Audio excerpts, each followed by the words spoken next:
కర్ణుడికి నిజంగానే మహాభారతంలో అన్యాయం జరిగిందా? అసలు మహాభారతంలో కర్ణుడు అర్జునుడిని మించిన వీరుడా?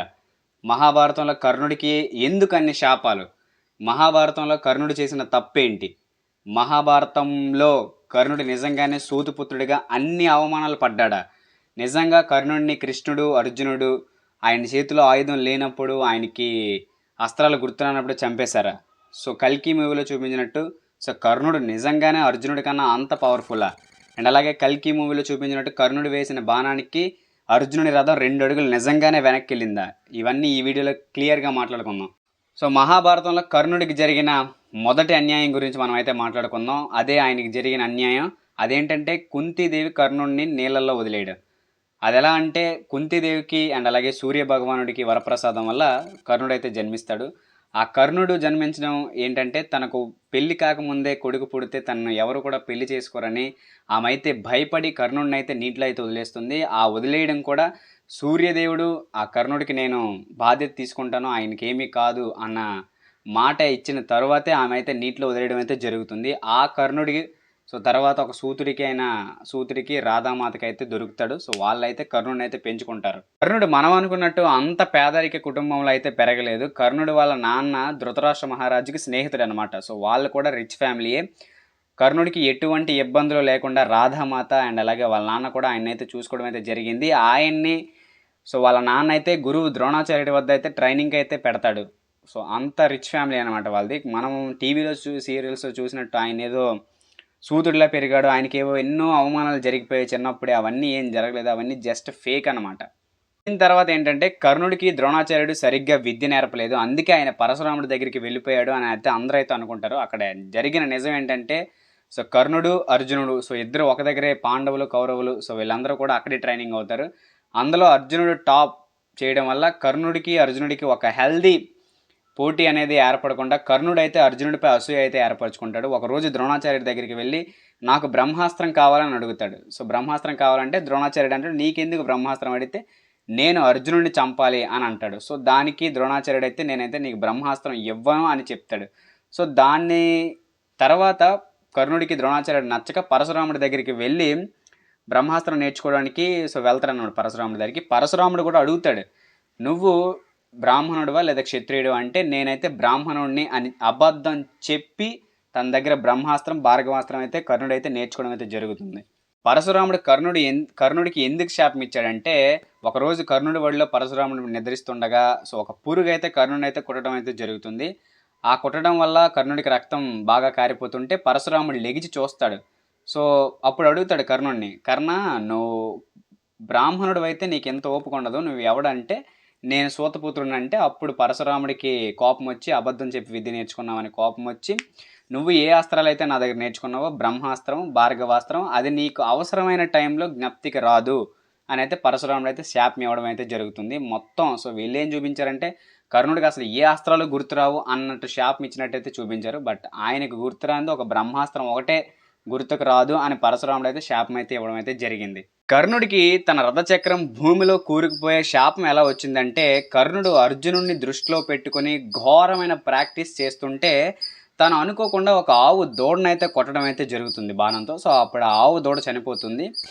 ఆ ఆవు యొక్క ఓనర్ అండ్ అలాగే ఆ ఆవు యొక్క ఓనర్ అయిన బ్రాహ్మణుడు వచ్చి చాలా బాధపడి కర్ణుడికి అయితే శాపం ఇవ్వడం అయితే జరుగుతుంది. ఆయన ఏమన్నాడు అంటే నువ్వు ఎవడి కోసం అయితే ఇంత కష్టపడి ఇంత హార్డ్ వర్క్ చేసి ప్రాక్టీస్ చేస్తున్నావో ఆడితో యుద్ధం వచ్చినప్పుడు నీ రథచక్రం భూమిలో అయితే కూరుకుపోతుంది. నువ్వు ఎన్నిసార్లు ఆ రథచక్రాన్ని బయటికి తీసినా సరే అది రాదు, అది అలాగే కూరుకుపోతుంది అని అయితే ఆయనైతే శాపం ఇవ్వడం అయితే జరిగింది.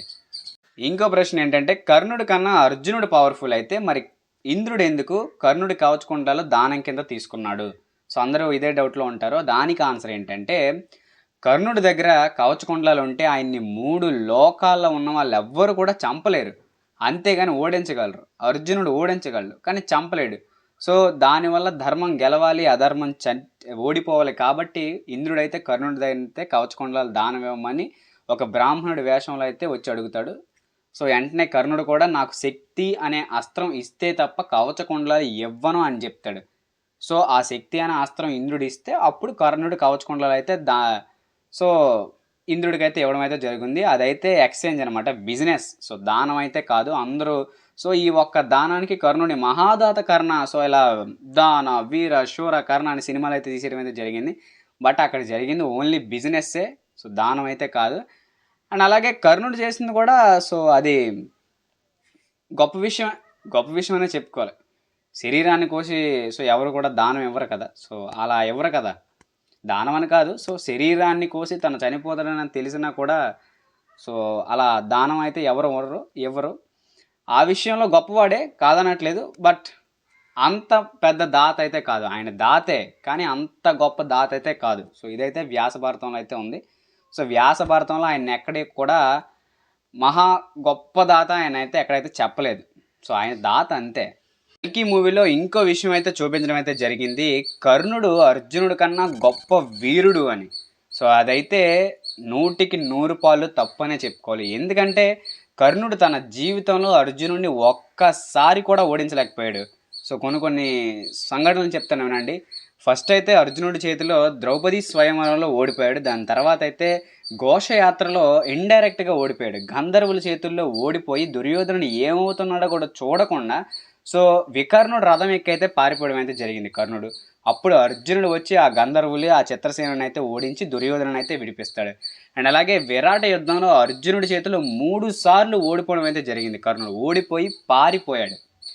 అండ్ కురుక్షేత్రం టైంలో కూడా అర్జునుడి చేతిలో చాలాసార్లు అయితే ఓడిపోయాడు కర్ణుడు. అండ్ నిజంగా వ్యాస భారతం ప్రకారం అర్జునుడితో సమానమైన వీరుడు వ్యాస భారతంలో ఎక్కడా లేడు. ఈ విషయాన్ని కృష్ణుడు ఒప్పుకున్నాడు, శివుడు ఒప్పుకున్నాడు, భీష్ముడు ఒప్పుకున్నాడు, అండ్ అలాగే ద్రోణుడు ఒప్పుకున్నాడు, కృపాచార్యుడు ఒప్పుకున్నాడు, అశ్వత్థామ ఒప్పుకున్నాడు, అండ్ అలాగే చివరికి కర్ణుడు కూడా ఒప్పుకున్నాడు. అది ఎలా అంటే కృష్ణుడు కర్ణుడితో మాట్లాడుతున్న సమయంలో కర్ణుడు కృష్ణుడితో అంటాడు, సవ్యసాచి చేతిలో చచ్చిపోయినా కూడా పేరే కదా కృష్ణ అని అంటే అంటాడు. సవ్యసాచి అంటే అర్జునుడు, ఆయన చేతిలో చచ్చిపోతే తనకు పేరు వస్తుంది అన్న మాట కర్ణుడి నోటి నుంచి వచ్చిందంటే అర్జునుడు ఎంత గొప్ప వీరుడో మీరు అర్థం చేసుకోవాల్సి ఉంటుంది. అండ్ అలాగే అర్జునుడు సో ఎన్నో యుద్ధాలు చేశాడు, ఎన్నో యుద్ధాలు గెలిచాడు వితౌట్ కృష్ణ సపోర్ట్. ఓకే, ఆయన శివుడితోనే యుద్ధం చేసి పాశుపత అస్త్రాన్ని అయితే పొందాడు. సో శివుడు ఏమన్నాడో తెలుసా, నువ్వు ఈ భూమి మీద దేవతల్ని కానీ దానవుల్ని కానీ మనుష్యుల్ని కానీ సో ఎంతమందిని జయిస్తావు, నిన్నైతే ఓడించేవాడైతే ఈ భూమి మీద లేడు. నీతో డైరెక్ట్గా పోటీ చేస్తే నేను లేదా విష్ణుమూర్తి నిన్ను ఓడించగలను, లేదంటే ఎవ్వరు కూడా నిన్ను ఓడించలేరు అని మహాదేవుడు అయితే క్లియర్గా చెప్పడం జరిగింది వ్యాస భారతంలో. ఈ మూవీలో ఏం చూపించారంటే కర్ణుడు వేసిన బాణానికి అర్జునుడి రథం 2 అడుగులు వెనక్కి వెళ్ళింది. దానికి కృష్ణుడు కర్ణుడికైతే ఎలివేషన్ అయితే ఇచ్చాడు. సో ఇదైతే చూపించారు. ఇదంతా కూడా నిజమని నమ్మేశారు. సో యాక్చువల్గా వ్యాస మహాభారతంలో సో అలా ఎప్పుడు కూడా జరగలేదు. వ్యాస మహర్షి అయితే ఆయన అయితే రాయలేదు అసలు, అది కంప్లీట్లీ ఫేక్. అసలు అదైతే జరగలేదు మహాభారతంలో. అది ఓన్లీ జస్ట్ ప్రభాస్కి ఎలివేషన్ ఇవ్వడానికి మాత్రమే డైరెక్టర్స్ రాశారు. ఇది మాత్రం మీరు గుర్తుంచుకోండి. అదైతే వ్యాస భారతంలోని ఎక్కడా జరగలేదు. అండ్ కర్ణుడిని కృష్ణుడు అర్జునుడు కలిసి తన రథచక్రం భూమిలో ఇరుక్కుని పోయినప్పుడు, తన చేతిలో ఆయుధం లేనప్పుడు, తనకు అస్త్రాలు గుర్తురానప్పుడు, తనకు అన్ని శాపాలు పనిచేసినప్పుడు అన్యాయంగా చంపేశారా లేదా?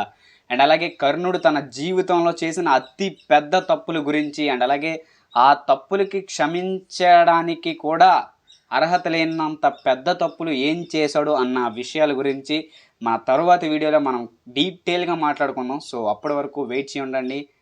వీడియోకి మాత్రం లైక్ చేయడం మాత్రం మర్చిపోకండి. ఛానల్ని సబ్స్క్రైబ్ చేసుకోండి ఇలాంటి మోర్ వీడియోస్ కోసం. ఇప్పుడు కామెంట్ సెక్షన్లో కొంతమంది ఏమి రాస్తారంటే, నువ్వేమైనా మహాభారతాన్ని పక్క నుండి చూసావా, లేకపోతే నీకేమైనా వ్యాసుడు చెప్పారా? సో ఇలాంటి వెధవ ప్రశ్నలన్నీ కూడా వెధవ క్వశ్చన్స్ అన్నీ కూడా అడుగుతుంటారు. సో ఇప్పుడు నేను ఏ పాయింట్స్ అయితే చెప్పానో అవన్నీ కూడా చాగంటి కోటేశ్వరరావు గారు, గరికిపాటి నరసింహారావు గారు ఇలాంటి పెద్ద వాళ్ళందరూ కూడా ప్రవచనాల్లో చెప్పినవే నేను ఇప్పుడు మీకు చెప్పాను. అండ్ అలాగే నేను చెప్పిన ప్రతి పాయింట్ కూడా వ్యాస మహాభారతంలో ఉంటుంది.